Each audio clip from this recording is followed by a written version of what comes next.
What's up, you guys? Including Jimmy, who isn't even looking anywhere near the screen. I thought you were going to do the opening. Where's the opening? I don't know. I just didn't do it. I figured, you know what? If we got to cut 2 minutes from something, it might as well be the intro when we got to end 5 minutes early, Jimmy. You're such an unprofessional producer. Yeah, I'm such an unprofessional producer. You know what I got to do, Sean? What? I got to get back in the office and see if Camilo can produce again. I don't think you can. I think that's a rule now. I can. I think it's a rule now anyway. Yeah. Guys, please leave a thumbs up. Donate a super chat. Get your question or statement read on the air. Leave a thumbs up. I want to thank all of you. We hit 2,000 subscribers on Fightful Select, Jimmy. So I loved that on the post-Raw podcast, you, in a subtle way, put over my brilliance. And you told Denise Salcedo that when I wanted to do Select, when I wanted to do a premium service, I told you my numbers, my target numbers, and you said, no chance. No chance we're going to ever do that. And I said, we'll do it. I said, we'll do it. And we got there. So you don't know what my next target is. I'll tell you off the air. Oh, what is it? I'll tell you off the air, but we will hit it too. We'll hit it too. Is it, let me see. Is it by chance 2,153? No. Oh, okay. Where'd you get that number from? I'm pretty sure. I could be wrong. I think OSW Review is the most subscribed wrestling thing on Patreon. I think. I don't even know what that is. I think. They do a lot of really great reviews on YouTube, and they have a fantastic following, but they're at, as I look, 2,152. I figured that would be it. No. With all due respect to them, I don't even know what that is. It would be beyond that. Yeah, guys, subscribe to FightfulSelect.com. Get me out of this house that has a sinkhole next to it. Did you call the guy that I sent you? Yeah, I did. I haven't heard back from him. It's Wednesday. Haven't heard back from him, Jimmy. When did you hit him up again? Friday. Okay. If you don't hear by Friday, tell me. So I'm hooking Sean up with mortgage people and whatnot. And if you don't hear back by Friday, let me know. Taxes are a mess, my friend. Leave a thumbs up, subscribe. Guys, we have an interview with Jody Threat, who actually complained an awful lot about the things that Jimmy complains about, Canada. Oh, did she? But she got the hell out. She's in the States now. She was like, get me out of here. And tonight at 8 p.m. Eastern, since there is no AEW tonight, we're dropping an interview with Kyle O'Reilly ahead of NXT TakeOver in your house. And we've already got some super chats. Some stupid punk says, why can't Jimmy go to the office? Oh, wait. If you're a Fightful Select subscriber, check out The List Goes On. I joined it late because I had stuff I had to do. And I explained on The List Goes On in vivid detail the issues that I currently have with the local government. So Wallace says, 80s kid, grocery store with mom. I'd sit on the floor reading magazines, too poor to buy all. Physical copy of Fightful Mag takes me back, only missing a centerfold. So I had a plan for that. And what happened was I wanted to emulate the Shawn Michaels poster with me when Shawn Michaels was like stark naked with the WWE title belt. Yeah. I wanted to do that with Sean Ross Sapp. Mm-hmm. And Sean was adamant that he wouldn't do it. And that's why I'm not the champion. It's got to be Joel Pearl. Sorry. It's a fair point. That's a fair point. And since Melissa is an actual employee, I'm pretty sure there are laws against you asking Melissa to do that. So. Yeah, I wouldn't ask Melissa to do that. No. Antonio says, have you all seen the insane Twitter promo Miro cut with the thunder in the background? I have not. I will go check that out very soon, though.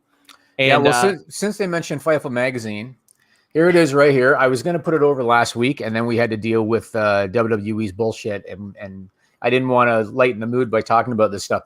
Here is issue 2 of Fightful Magazine. Look how beautiful and colorful that is. Yeah. And you can get it at FightfulMag.com. Yeah, 2 colors. Very colorful. Yeah, very colorful. Yeah, you can get it at FightfulMag.com now. Issue 2. Issue 3 is almost done. And by the end of the month, it will be out as well. So Wow. Yep. We've got a bunch more super chats. Matt says, good afternoon, SRS and Jimmy. Congrats on the milestone. Is it me or is WWE doing this horror crap because they don't have fans to do it in front of? I think they're leaning a lot more into it. Like I was shocked at the number of people who thought that was good or pretended they thought it was good. Hey, more power to you if you like it, but there are so many like, you guys are dorks because you don't like it. And I'm just like, bro, what? This is dog shit.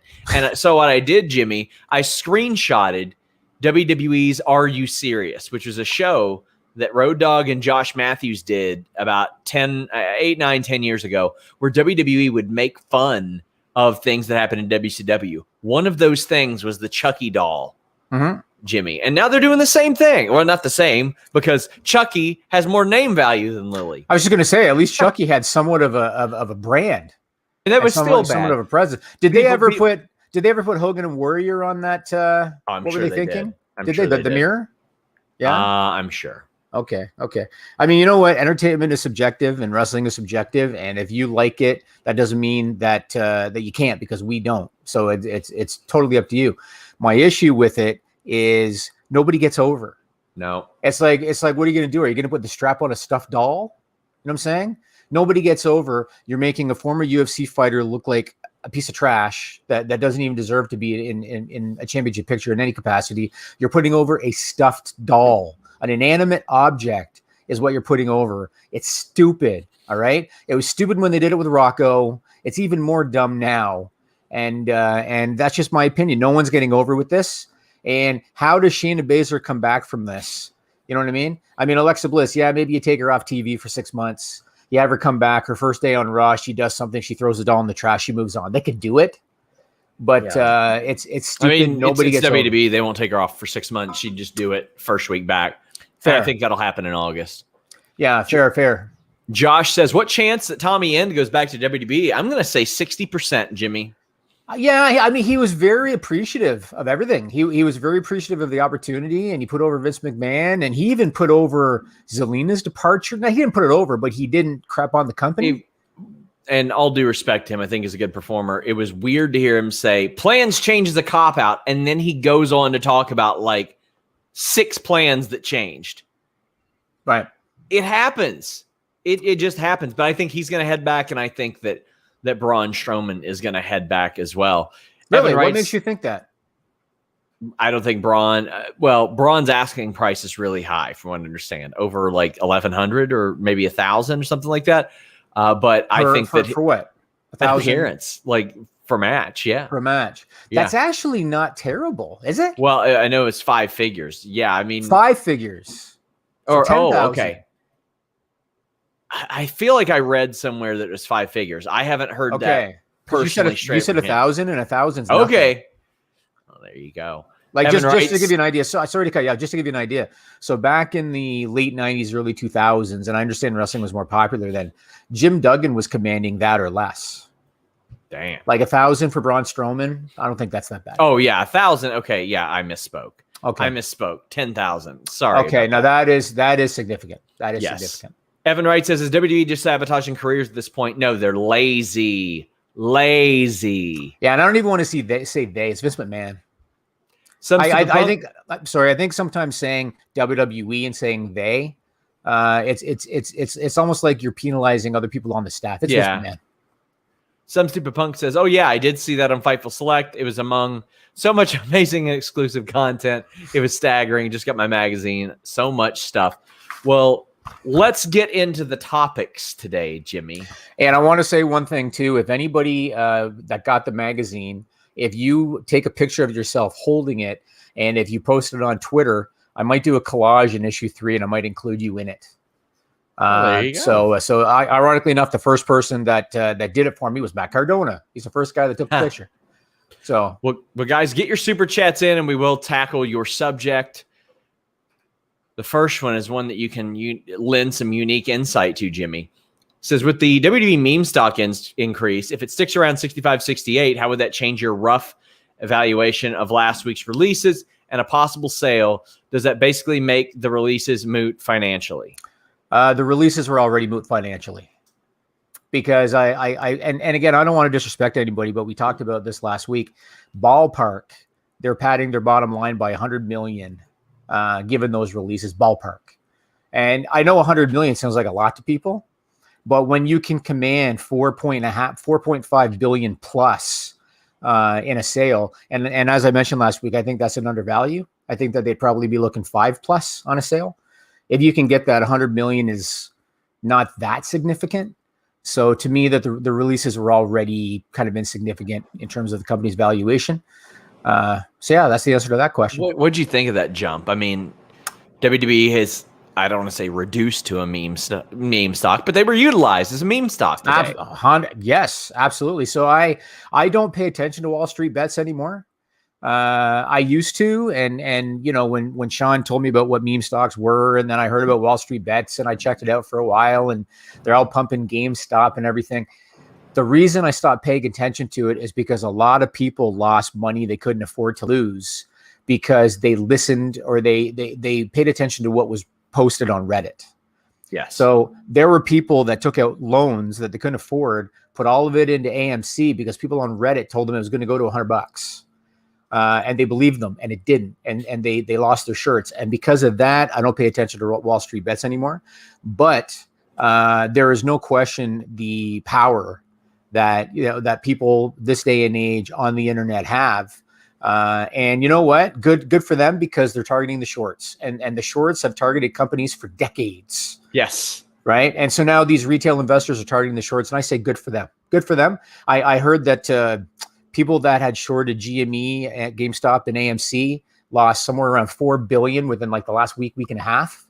Wow. Yeah, good. You know what I mean? I mean, there's been market manipulation for forever.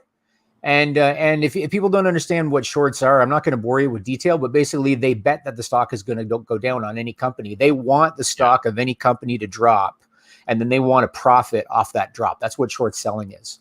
And Wall Street Bets basically is kind of like vigilantes against short selling. The reason they targeted WWE is because I guess one guy discovered that there were a bunch of shorts that were betting on WWE to drop. And so they targeted WWE. We can't let that happen.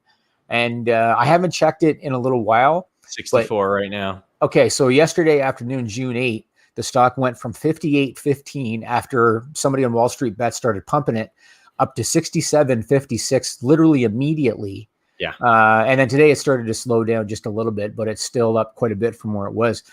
Good for WWE. Take advantage while you can. Might as well. Yeah, GameStop and AMC are still benefiting from this. It's still seeing highs, going back down, seeing highs, going back down. I think I told Sean last Friday I flipped AMC 4 times in one day. So it's benefiting. But if you don't know what you're doing, and I'm still learning, if you don't know what you're doing, and if you listen to those Reddit people and they tell you that a stock's going to go to 100, and you blow the mortgage out of the water because you think that you're going to get rich, not the way to do it. So, matter of fact, I'll tell you a funny story. So Friday, I hit up Ross Sapp, and I said, Sean, you might want to get a little bit into AMC because it's gonna spike again. And the reason was because they knew that short sellers were coming due on making good. So I said to Sean, don't bet the farm on it because it's volatile.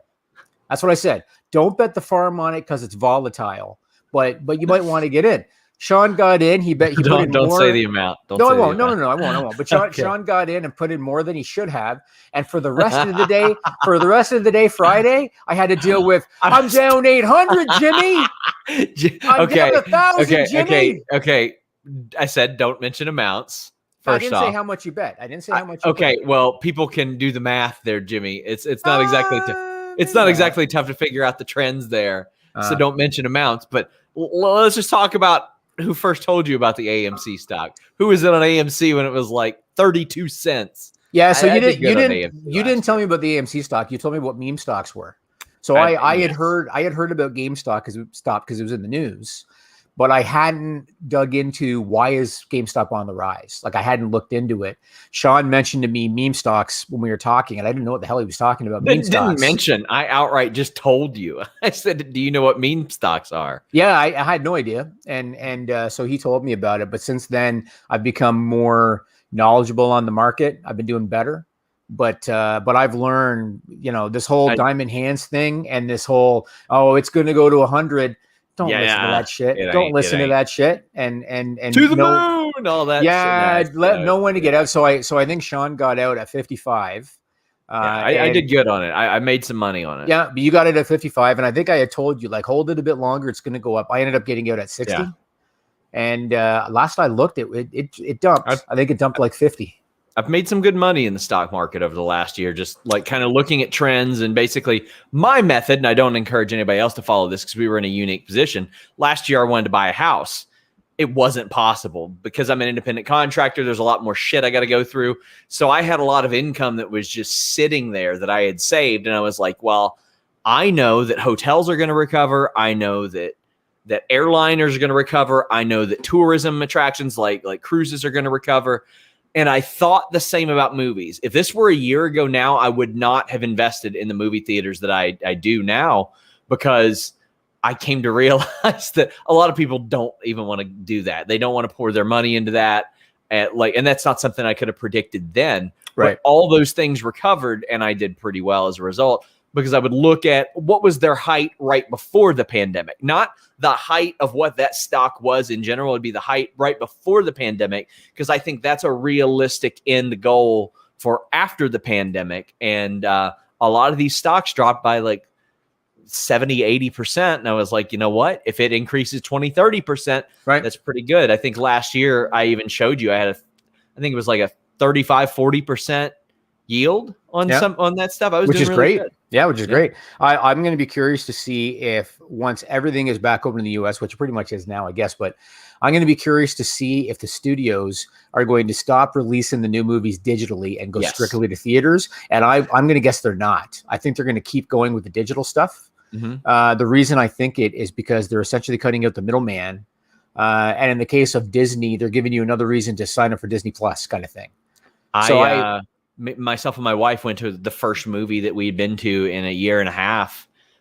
We went to watch A Quiet Place 2. And before that, you go there, you eat your meal. Okay. Well, there you go. That's probably $45, $50 right there. Then you go and you get your snacks. And this is with us sneaking the snacks in. You know, that's going to cost money. You get there, you buy the movie popcorn, you buy the tickets and all that stuff. You end up spending 80, 90, $100. Now, a lot of people will be like, oh, well, the movie companies aren't going to pass up on that. It's not just them. It's the theaters that are taking a significant portion of that. Yes. And like you said, these movies are not only getting a cut of probably what's coming in, they're probably getting a rights fee for them to even appear on the platform as well. Yeah, it depends on who owns it. But the other thing, too, is that it's not like they're undercutting on the price. Yeah. So Disney will put up a new movie and charge you $30 for a digital file. Yeah. You know what I'm saying? And typically the theater charges that because the theater's got overhead involved with showing you that film. Yeah. Disney's just basically charging us straight up the $30 anyway. I do think it will I think it will cause them to pump new life into the piracy world, though, because it'll become so much easier to pirate these things now. Yes. Yeah. But Emilio says, SRS, did you see the dark match, Seidel versus Martin? I've not seen it yet. I usually watch those Thursday, Friday. I have some time in the afternoon that I can kind of work and watch those. But Dante Martin has been killing it, and Matt Seidel is really good in this spot. Matt J. Hendricks says, seems like WWE is changing their COVID protocol for fans attending TakeOver. Thoughts? Buddy, I was in Florida, and I saw 2 masks the entire time. It is a different world down there, and we are getting vaccinated. If you're not vaccinated, you probably shouldn't even go into shows. So I don't have a problem with it. I wish they would require proof of vaccination before these, but also, that's a very small venue. I don't think a lot of people realize how small the Performance Center is, Jimmy. WWE does so good at making Full Sail or the Performance Center look way bigger than it is. You would all be shocked if you walked into either one of those and you saw how tiny they were. So what is the plan for TakeOver then in terms of crowds?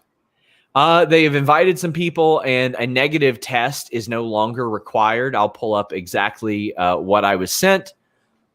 It said, if you've been in close contact with anybody diagnosed, don't come. If you've experienced any of the following symptoms, don't come. If you've tested positive in the last 14 days, don't come. But you got to fill out a form, and you have to do one for each member of your group that is invited. They're still on like an invite basis. So, I mean, like Izzy's going to be there, Izzy and her family, and some of the regulars will be there. Okay, because I was going to say a lot of people bullshit that anyway. Even if they were around somebody that tested positive, they're going to say they weren't so they can go. Yeah. So. Matt J. Hendricks has an NXT question. Get in those super chats, guys. He says, is Kaylee Ray heading to the NXT US or main roster if she loses to Meiko Satomura tomorrow? Yes, I would think so. She is a big-time star. She is going to be really, really good. And I put on Twitter out there was a working plan for Piper Niven as well, which, Jimmy, I think I told you that like 3 weeks ago, 3 or 4 weeks ago. Yep. Is that still the plan? I don't know if it's still the plan, because back when I heard that, the plan wasn't for Eva to wrestle, and the Eva seems pretty particular that she's going to wrestle. So I guess we'll see. Yeah, I mean, they showed her in the ring in the promo, so yeah, I guess we will see. Anakin says studios need those billion-dollar grosses to make $100 or $100 million plus movies. They would otherwise reduce budgets drastically. Well, buddy, they need to reduce budgets drastically. I see a lot of those budgets, and I'm like, where is all that money going? Talent. Yeah, I mean, a lot of it. But I mean, like there's the like $300 million movies, and these people aren't making 30, 40 million each. No, to do it. That's why whoever hires The Rock is like, come on, China. Yeah, come on. Of course. And we have some more super chats that kind of lead us into our next spot. Gutier25 says, I joined Fightful Select last week. It's amazing. Who you got on Jake Paul versus Woodley? I personally think Woodley doesn't have a good chin anymore, so I got Jake winning by KO. I think Jake Paul wins this match. I think he wins this fight. A lot of people, there are things to take into consideration. Woodley had knockout power. Don't know if he does now. Jake Paul has been training as a boxer. He has been specializing in boxing. Tyron Woodley will be fighting 25 pounds above his fighting weight. He could have been fine at 185. This is 10 pounds above that. Is it 195? Yeah. Yeah. That's what Jake Paul is usually at. Yeah. So I would say 195-ish. That's like what the Askren fight was at. That's why he looked like 180. I thought it was like 189 or something. No, I think it was 196. Was it? Yeah. I mean, I don't know. Maybe Paul will. I don't see Paul knocking Tyron Woodley out. Sure. But what is it? Is it 8 rounds? Do you know? I don't know. I have to look at that. I never bother looking at that stuff until a couple of weeks before, because like even the Mayweather Logan Paul stuff changed in the week prior. Like they changed the glove size. What did you think of Logan Paul? It was Floyd Mayweather outboxing a guy that outweighed him by 30 pounds. And a lot of people were like, rigged. I was like, the guy's 20 years younger and 30 pounds heavier than him. It might not be as easy for 40-something-year-old Mayweather to just knock him out. Floyd didn't want to knock him out. Yeah, I mean, it's just... To me, it was... I really think these freak show fights are going to fizzle out. I don't. I do. I think for a couple of reasons. I think, buddy, I'm watching Lamar Odom versus Aaron Carter on Friday. No, I know, but they're all happening right now around this time period, because right now there's still limited options in terms of live entertainment, but that's going to change. And so I think they're going to fizzle out for 2 reasons. One is that people are going to have other options. The second is I think you can only disappoint the paying public so often. And Yes, I know, but boxing is like born on that. How many crappy decisions and draws have we seen?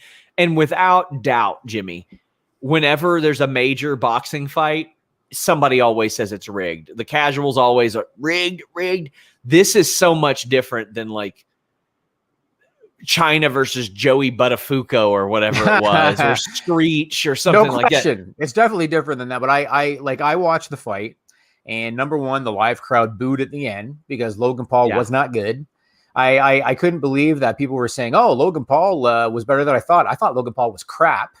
Yeah, and I get it. Like Mayweather is, one of the greatest defensive fighters of all time. I get it. Logan Paul did nothing but drape himself all over Mayweather for 8 rounds. That's all he did. And I watched it thinking, "You're not good." Like his brother is, I think, significantly better than he is as a fighter. Is. And Mayweather, you could see it was a joke to Mayweather. He didn't break a sweat hardly. There wasn't a mark on him. It was an easy payday. Mayweather didn't even try to drop Logan Paul. I believe he averaged 13 punches a round in that fight. And if you look back to the Manny Pacquiao fight when Mayweather was in his prime, he averaged 36 punches a round against Pacquiao. Yeah. So 3 times the output against Pacquiao. Mayweather didn't try. It was a sparring session. These are different than the celebrity boxing that we know of. I mean, I almost watched Lenny Dykstra against the Boss Bagel guy. Like I almost watched that, Jimmy. I forgot about that guy, exactly, the Boss Bagel guy. Exactly. Everybody else did too.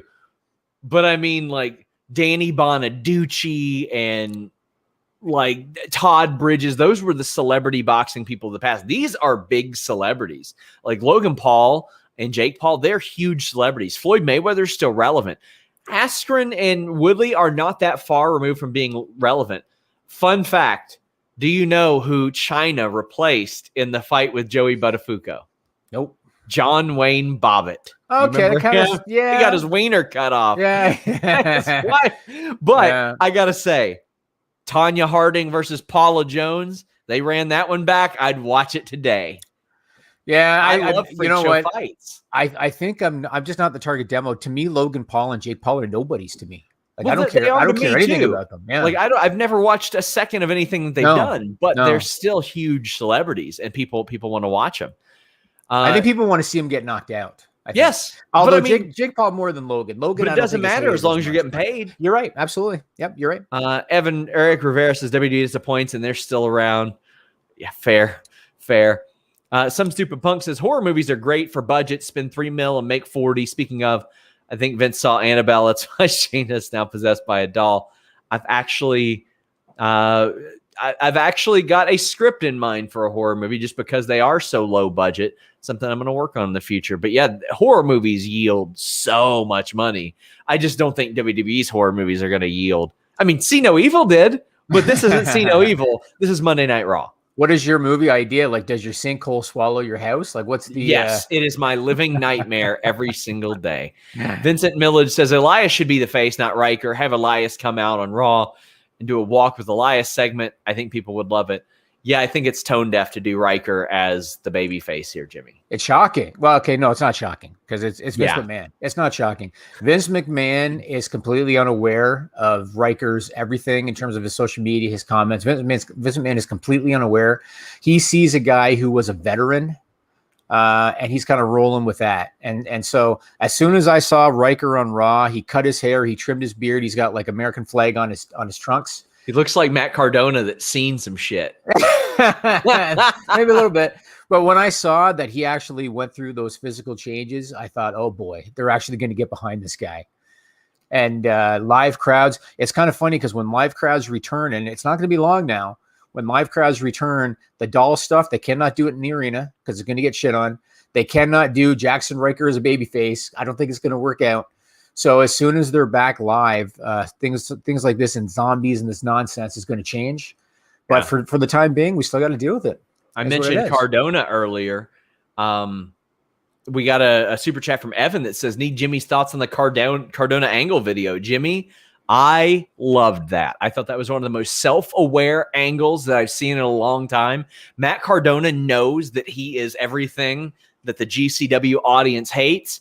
And he went to Nick Gage and he's like, let's make some money. I thought it was brilliant. So this is just my opinion. I think that Matt thought when he left WWE that he would have more options than he ended up having. Sure. Yeah. I think that he thought that a WWE pro for whatever it was, a decade, I thought that he thought he was going to have more opportunities. Now he is a hustler. I mean, he's got, his podcast and he's got his own merch lines and he's a hustler. I mean, when they talk about action figures on their show, it changes the market. Like the price of the figure goes up. It's like Elon Musk on Twitter when he mentions Dogman, Indeed. But I do think that he thought that he would have more opportunities. I think it was probably a bit of a shock to the system that maybe he hasn't. And I think that he was aware enough, kind of like Drew McIntyre when he left WWE and then he knew I got to put the work in and I got to change and whatever. I think Matt's kind of realized I'm seen a certain way as a performer, and what can I do to get out of that stigma? And when I saw that clip, the first thing I said to Sean was, is he actually going to do like a death match with Nick Gage? Because Nick Gage, that guy's a little left to center. You know what I'm saying? Jimmy. And I wouldn't trust myself in the ring with that guy, or I wouldn't trust him. I would, but would you? I mean, I wouldn't sign for the match. I ain't wrestling Nick Gage. But I think we could see sort of like a Tommy Dreamer ECW moment where like Cardona's up against the ropes and he keeps getting hit with light tubes. He keeps telling Gage to bring it. I think there's some real special storytelling that can happen here, and I'm very excited. And that's a good comparison. Maybe Cardona should go in there with some glittery suspenders. Yeah. But it had a real Lawler ECW feel when he shows up and he takes off that mask and it's not Moxley. I loved it. Yeah, I'm going to be curious to see if Cardona, is in there getting all bloody, Gage doing the pizza cutter across the mouth, all that He crap. ain't doing that. You don't think so? Because no, you saw. I don't think we're doing the pizza cutter thing. But you saw the Nick Gage. Yes, of course I did. Side, right? So he told Arquette. That's your only exposure to him, though. Like, is that no? It is. But Arquette specifically said, "Don't cut me." Yeah, and he did, and maybe it's because it's Arquette and he's like an outsider and stuff, and maybe he looks at Cardona differently. But if I'm Cardona, don't trust that guy. I would think that Nick Gage has more respect for somebody who's been wrestling and traveling for 15 years. Yeah, it's possible. Bezo Banks says they're Marvel. Remember, love you guys. And Ricardo says Monday Night Monkey's Paw equals lazy AF. And Bryant Heath sends a great super chat. He says, I started a new job Monday, so unfortunately I won't be able to watch live reviews, but we'll be able to watch the distraction and listen to you. Boy, you guys are awesome. I enjoy everything you put out. Well, we enjoy you, and hey, thanks for helping out as a mod now sometimes as well. We appreciate it. And then our friend Wrestling Rambles, who appeared on one of our prediction streams a while back, said, I like that the $1 Million Championship is back. This is my favorite belt of all time, Jimmy. I don't think NXT needed more titles, but it's one of those things where I'm like, man, it's my favorite title belt of all time. I think it'll really enhance Cameron Grimes' character. What do you think of the $1 Million Championship being back? Yeah, I mean, I'm indifferent, I guess. I do think they have a lot of titles. Maybe they can just quietly do it with the Women's Tag Team Championships and just not say anything. Yeah. But I don't know. They're going to do a ladder match, right? So that's going to be kind of interesting. You know what's funny about that, too, is that belt, there used to be a lot of issues with it when DiBiase would have to have it on the road. Because of the, right? Like my wife bought me a replica for our engagement as like an engagement gift because she knew it was my favorite belt. Even the replicas are janky. Yeah. Imagine if that thing is hanging up there on the hook and they start, when they start pawing at it because they're doing the hope spots and stuff. And then imagine if that happened. Nectars would always fall off of it. The jewels would fall off of it. So, man, but it's such a beautiful belt. Such a beautiful belt. I love it. Wrestling Rambles. Hopefully I get to see you in St. Louis if I'm there for AEW. Maybe we can film some content. But check out her channel, guys. She's great. If you want to make Raw better, watch her watch-alongs. They're really good. Jose Flores says Jimmy's thoughts on Andrade. Does he look like a big star? I always thought he did look like a big star. I think that the English is a problem for him in North America. I think, from what I understand, he's worked hard at it. Unfortunately, he's another one of these guys that showcases more personality on social media than on television because WWE never gave him the opportunity really to do that. I don't know obviously he's got the in-ring ability. He's got the size. He's got the look. He's got the pedigree. He's got all of that. The only thing again is AEW's got so much damn talent. Like they've got such a bloated roster of guys. And it just feels like it's not slowing down. Like and I hate to say this, but like Tony Khan really does come off like a money mark. He does, where he's got. I mean, I think money mark applies when you're not making money. No, it doesn't. It just means if you're making money, then how are you a money mark? Because you're spending when you might not need to spend because you want the guy there. Like their rosters. I don't like that term. Well, I mean, I don't care. It is a term, but the problem is, so they're going to have 2 hours of Dynamite. They're going to have an hour of Rampage that they need to move from Friday night. Something tells me they're going to do what they can to move that from Friday night. Yeah, I hope. But they've got that, and then they're still doing Dark, correct? After Rampage starts, right? I mean, they're filming. It won't be 2 hours though. It'll be shorter. Okay. So their roster is so deep now, so heavy that are they going to be able to get everybody proper time every week? Now, granted, when they go back on the road, that's going to help. Yeah. But the roster's so heavy, man. It didn't surprise me to see Andrade. It didn't surprise me to see Mark Henry, even though he's not going to be a full-time in-ring guy. It didn't surprise me because, again, Tony Khan's kind of showing me that, somebody's available and he wants them, basically. So what about that comparison? Do you need Goldberg? Would that make Vince a money mark? That's different. That's different. How is that different? Well, if you'll stop screaming, I'll explain it. I just asked the question. The difference is Vince McMahon doesn't look at Goldberg as a fan. Tony Khan looks, I think, at a lot of these guys as a fan. Vince McMahon looks at Goldberg and says, I need him to draw a house because he's a star. Because now Vince McMahon would never say this, but he hasn't created any stars. So he needs a guy in his mind like Goldberg to help draw a house. That's why he has him there. Tony Khan did not hire Andrade to draw a house. That's not the reason. How do you know that? How do you know that they're not looking to fill up a house and develop him into a star? And we don't know how much that he's making there. I can't sit there and call somebody a money mark. If I don't know how much they're paying somebody. I don't know if it's an outrageous amount or a generous amount. And we don't know the direction they're going to go with Andrade. They are way better at developing stars. Oh, no WWE. Question. I'm not saying he's not, for sure. And they're way better at creating fan interest than WWE, like from a live aspect. Like, what's to say that he won't develop Andrade into somebody that can draw fans? Especially, I never said he won't. I'm just saying, and I'm not calling him a money mark trying to like be derogatory. All I'm saying is he's developed the reputation. Somebody with name value comes available, he signs them, and they've done it a lot. Not always. Brock Lesnar's been available. It's so not apples to apples. How can you possibly compare not signing Brock Lesnar to not signing Andrade? Okay, Matt Cardona became available, has one of the greatest social media presences out there. They did not sign him. I don't know the negotiations. I don't know what Matt wanted. Like I said, I don't think he had as many opportunities as he thought maybe he would. I don't know if he priced himself out of the market. I reported today they passed on AOP. They were not that they had an upside, a lot of upside. I mean, none of these things are apples to apples comparisons. Well, but it's so what would be a comparison to Andrade? Because I mean, so I'd have to go back and look at the list. But like, Christian became available, they took Christian. Big Show became available, they took Big Show. Now, granted, he's not going to be in the ring, but they took Big Show. There's been a lot of guys, and they weren't necessarily WWE cast-offs because they didn't necessarily get released and then get signed.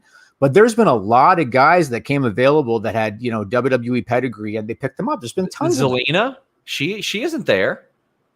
She had name value. They anchored the show to her for like 3 months. Was that her? Was that Tony Khan's decision saying I pass? I mean, I get the feeling that if that would have happened, we kind of would have came out like. But I mean, there's some people, like okay, EC3 didn't get picked up. They didn't re-sign Gallows and Anderson. They're working with them, but they didn't re-sign them. They didn't like. There's. I just don't get why that was the one. Like Andrade, one of the best wrestlers in the world. Like I just don't understand. No, but again, I'm not discrediting Andrade. This has nothing to do with Andrade. I'm not saying he's not a great talent. What I'm saying is they have a bloated roster. They have a shit ton of guys, and they keep adding these names when they come available. Not saying he's not a good pickup. I'm not saying that he's not a good talent. I'm saying they have a bloated roster. They have massive overhead. How are you going to get everybody television time? That's my point. How are you going to do it? It's a lot of guys. If you're looking to go deep and get some more time, check out our friends at BlueChew. BlueChew.com, code Fightful.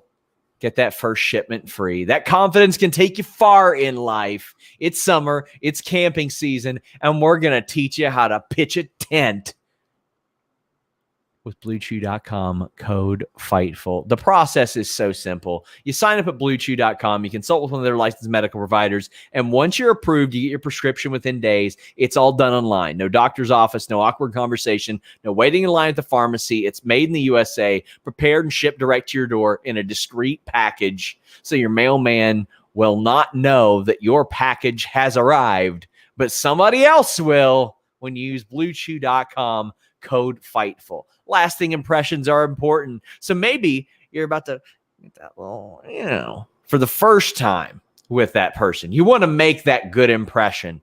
And BlueChew.com, code Fightful gets you there. And you just pay $5 shipping. You don't have to even pay for the item itself. You get your first shipment free. BlueChew.com, code Fightful.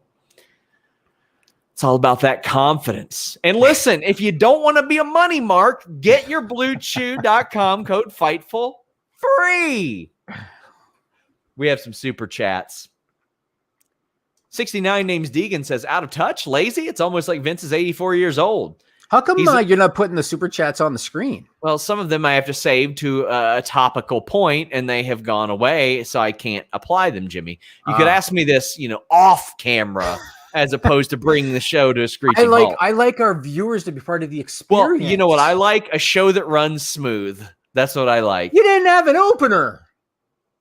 Because I had to take 5 minutes off this show, Jimmy, which has then been replaced by you bitching about me not having an intro.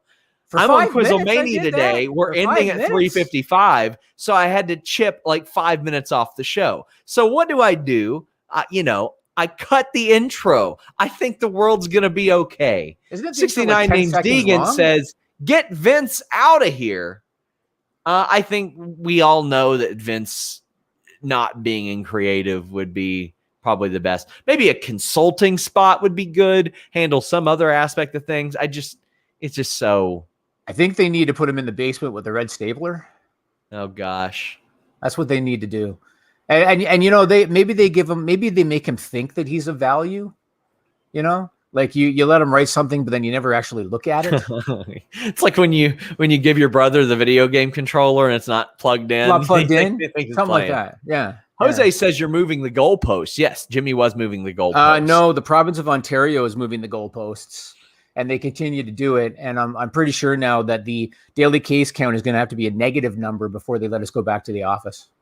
They got to cure it. They got to cure COVID. They got to cure it. Yeah. And then they'll be like, how did you get the test subjects to cure this? And then they'll lock you down for another 6 months. Dante says, listen, you boy with the Jopper entrance today. Yeah, it's true. Throwback says, thank you guys for being amazing. The heart bio was awesome. I'm about halfway through it right now. Some stupid punk giving us that BlueChew plug. We got about 14, 15 minutes left in the show, guys. If you want to get your super chats in, go ahead and do that. Yeah, I guess we better get to SummerSlam, eh? Matt says, thoughts on some backstage wanting Aleister Black back. He was well liked there. Everybody that I talked to seemed to like him an awful lot.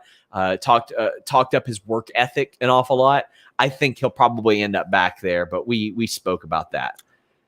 And Evan Wright said, I fantasy booked Andrade's first AEW match, and I've come to the conclusion his first opponent should be Danny Limelight. Thoughts on that? I got all the time in the world for Danny Limelight. I was at the AEW Fan Fest, and he called me over, and he introduced me to a couple wrestlers. He's like, this is a guy you want to know. He's a good dude. I appreciated that. A lot of wrestlers don't have to do that. It was very, very nice of him. And boy, is he a good performer. And I think that is the perfect first opponent for Andrade. So go ahead. Sorry. When Sean and I were in Vegas for whatever that was, the Double or Nothing or All In, when we were there, and when a certain talent who I won't name if you don't want me to flipped us off, Brian Pillman Jr. went over to them and really put over Fightful. Yeah. And he did it like without us being in earshot. He didn't do it because he wanted us to hear him. He just did it because he respected Fightful. So, and then when I was in Vegas, I had planned an interview with him, and he's like, "Oh, not just me. We're getting Griffin on this too." I had left the Fan Fest. He's like, "Nope, come back. We're going to do it right in the parking lot." So we did the interview. Unfortunately, my mic pack wasn't working great, but I did get my mic audio from mine. So that'll be up soon. Matt J. Hendricks says no indie is going to pay 5 figures for Braun Strowman. Good luck with that, pal. Probably not an indie. There might be like a signing that does it, because I've heard of some people that got released last year who had far less name value, commanding $5,000 for signings and stuff. For memorabilia and stuff. Yep. Yeah. You could definitely get that. Yep. Okay, let's talk. Hold on. Let me get through these goddamn super chats, Jimmy. I'm the producer. DJ Cass says, any thoughts on last night's NXT and TakeOver in your house? I love the in your house format, Jimmy. It is the right kind of nostalgia for me. I kind of wish Doc Hendricks would cut his damn hair. That was weird, wasn't it? That it didn't. It doesn't look like Doc Hendricks. Pin it up in the hat or something, man. Yeah. Like, did you hear the story about when they first brought back in your house? They wanted him to get full shave haircut, and he wouldn't do it. Gargano told me. Johnny told me about it, and he said that that Hayes didn't even know about the portrait that they did there. Go ahead. Any other thoughts on NXT this week? No, not really. I want to get to SummerSlam because we only got 10 minutes. Well, we're getting there. And 69 named Deegan says, "What's up, you guys? How much did you love Regal and Hunter's acting on NXT yesterday?" I haven't taken in all of NXT yet. I watched the $1 Million Belt stuff. I'm going to watch it tonight. And she says, "I want someone to look at me like Triple H looks at Poppy." It's like it's like her and Nita Strauss are the only musical acts there. Yeah, I saw Hunter's stuff on camera, and I don't know, man. I still feel like NXT needs a change. We have a couple of AEW ones. Some Stupid Punk says annoyed they haven't signed Kylan King. I think they have her on like a tiered deal. I think she'll be signed very soon. Joel Wood says, I like what AEW is doing, but I don't know about making new stars. MJF, Hangman, and Darby are the only real stars they've created, but to each his own. Just mentioning those three sounds like a really good move, but you need to listen to the crowd, my friend. Eddie Kingston, that reaction. I mean, that he would not have gotten that reaction in WWE. AEW helped cultivate that. Yeah, I mean, there's also Jungle Boy's another one, but I also question if you could even put Omega in that list because he had Britt Baker too. Yep, but Omega hadn't worked, weekly U.S. television really ever. Yeah. So even though he came in with fanfare, you can almost include him as being like a homegrown guy, sort of. Yes. Same thing with the Bucks, sort of. So no, I think that AEW definitely has many more guys at WWE that they've been able to protect and turn into stars for sure. Jojo asks us about Hit Row and Isaiah Swerve's gimmick. I love it. I think it's a great use of AJ Francis and Brianna Brandy. Yep. Ashanti the Adonis has long been underrated. I think it's a great gimmick. They're doing it really, really good. And that carries us to the segment that Jimmy wants to talk about. WrestleMania SummerSlam. Poe says, how likely do you see a Becky Lynch and John Cena return at SummerSlam? I think it's very likely, pal. Yep. So let's say what we know first. So we know now it's going to be on Saturday, August 21st at Allegiant Stadium in Vegas. You know why they're not doing it on Sunday. I don't know if you're allowed to say, but Sean knows why they're supposedly not doing it on Sunday. They're going to do it the same day as the Manny Pacquiao fight. Manny Pacquiao fight's going to be at the MGM Grand that night. To me, that's problematic, although I do question if that's one of the reasons that they chose Vegas, because they think there's going to be tourists that are in town for the Pacquiao fight. And maybe they think, okay, we're gonna book the show in such a way that if you want to see both, you can come see our show first, and you'll be out of there before the main event. Because oftentimes in Vegas, you don't go to the fights until the main event. I don't know if that's the mentality. Vegas is obviously a good tourist spot, and there's lots of stuff for people to do, and so there's a great likelihood that they're going to come in for SummerSlam because it's Vegas. Yes. At the same time, we going, Jimmy? We'll talk about that later because I might have a conflict. We'll talk about that later. But I might too. Yeah. But I do think that WWE right now, they are seeing a popularity low. There's no question about it. We're seeing so many people saying that they stopped watching it for 20 some years. They're doing 1.65 million viewers for Raw now. I think that unless there's something big in terms of the card, they're going to have trouble filling it up, even though it's going to be in Vegas, and even though there's other stuff to do, and even though I think they're going to try to piggyback off the Pacquiao fight. So that leads me to speculation. So the first one is John Cena, and I'll throw it to you because you probably know more, but there's speculation that Cena is scheduled for the July 16 SmackDown, which is the first live SmackDown in front of fans. There's speculation that he is scheduled for that show, and according to WrestleVotes, WWE is doing what they can to book Roman Reigns against John Cena for SummerSlam. What do you know about that because there's another thing that we've heard about, but tell me what you know about Cena first. So I reached out to WrestleVotes and I talked to a couple people closer to the situation as well. I mean, they're generally right on the money with that type of stuff. And John Alba had mentioned that as well. They need to bring back John Cena. They need to do it to get those casual fans that have just left for a while to be like, oh, that Roman Reigns is really awesome now. But they better be firing on all cylinders. I'm so sick of this. Oh, wait till the crowds come back. When the crowds come back, it's going to be wait till the draft. Right. There's always something like that. I had heard that they want John Cena, but they always want John Cena. It's like they wanted Becky Lynch at WrestleMania. It just didn't end up happening. It's a matter of making the deal and making it possible. John Cena at this point, Jimmy, has not wrestled an actual match in 2.5 years. Yep. Like, he had the Firefly Funhouse, but he hasn't wrestled a match in 2.5 years. Yep, and he's not getting any younger either. Nope. The other speculation has to do with Brock Lesnar. There's speculation that they're trying to put together a deal for Brock versus Bobby Lashley. And even though it doesn't necessarily mean anything, on WWE.com, they have moved Brock Lesnar's profile out of the alumni section, and they've moved it back to the Raw section. And so that's led to speculation that Brock's coming back. Have you heard anything about Brock Lashley potentially at SummerSlam? No, I haven't, but they should do it. 69 names Deegan says, please don't tell me it's called WrestleMania SummerSlam. You never know. Back. It wouldn't shock me at all. Like, I know that you're saying had Shayna beat her a year ago, there'd be a great storyline. Shayna probably should have won that match and held the title until now, and then Becky comes back and beats her, and then you wouldn't have to do all this stuff. But yes.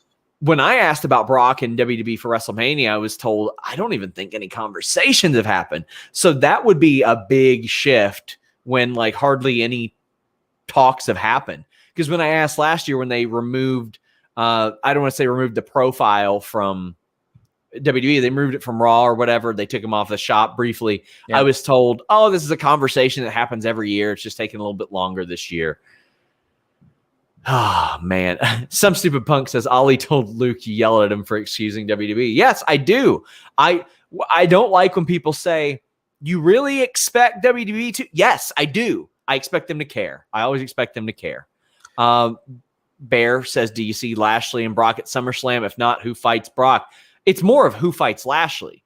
And if it's not Brock, I think it'll be Drew again. Yeah, I mean, if let's say that they do have Brock, and let's say, because Brock lives in Canada, and things are kind of quietly, slowly opening up, so he'd be available if he wants to do it. If you've got Brock on the show, who else could there be? It's got to be Bobby Lashley. It couldn't be anybody else. It's got to be Bobby Lashley. You got to put your big monster matches forward right now. You got to do it. And Matt J. Hendricks says Demon versus Fiend special attraction match. Wish they would. I mean, the buildup would be absolute duty. It'd be terrible. I don't trust them to do anything with the Fiend or Alexa Bliss anymore. And before you guys hit my Twitter and say, you would really hate The Undertaker. Yeah, I probably would hate The Undertaker today. You know what I didn't hate? I didn't hate when Bray Wyatt was backwoods horror movie guy, cultish type of guy. I agree. Where it's like you get lost in the woods and he's gonna fucking kill you. That's I agree. What I loved, because the Wyatt family was great. The Wyatt family was great. It was rooted in possibility, and now he's the only one there, and he's not even on TV. Yep. They have absolutely given his character to Alexa Bliss fully. They fully given it to Alexa Bliss. Let's get through these super chats. Joel Wood says Finn Balor's due for a call-up. Why not put him in a key SummerSlam match? Joel, I agree with you. I think that run in NXT was longer than Balor even anticipated. But I would say he was probably all right with it. He's working the same schedule regardless, so what's it matter? Bob Green says, sending a super chat because listen, you boys, the best free content on YouTube. Keep it up. Well, hey, guys. Kind. Thank you. If you guys want some more free content, Alex accidentally made Sour Graps public last night. Oh, so I just decided, you know what? This is probably a good one to give away for free to promote FightfulSelect.com. So when are we going to get the duet? Because we hit that number now. When am I getting the duet? I don't know. Let's talk money. But anyway, if you all subscribe to FightfulSelect.com, I had a major story today, a major update about AOP and companies reaching out to them. And one promotion was told they've retired. So that's pretty wild. Matt J. Hendricks says, watch it be Brock versus Drew for the title, this time in front of fans. I wouldn't doubt it. But Phil Felice has one that you're going to like. Yep. Brock versus Rob Ford. Rob Ford passed away. Doug Ford, his brother, is the premier. No. He's the one that died. Rob Ford was the mayor, and he's the one that passed. Yeah, so Doug Ford is the premier. But, I don't get me started. Don't get me started. Guys, please subscribe to FightfulSelect.com. I have been spending the last few days basically asking a lot of people, hey, where's this person at? Where's that person at? If you've got questions on where a wrestler has been, I've probably got it right about now. Not Keith Lee. That's personal stuff. But FightfulSelect.com is going to have a lot of that this week. So subscribe, leave a thumbs up. I'm heading over to Quizzlemania. Jimmy, anything else? anything else? No, you know what? Rey Mysterio, Roman Hell in a Cell. If Rey has his working boots on, that's going to be fun. Oh, So it'll be I look great. forward to seeing that. Yeah. Until next time, guys, we're out.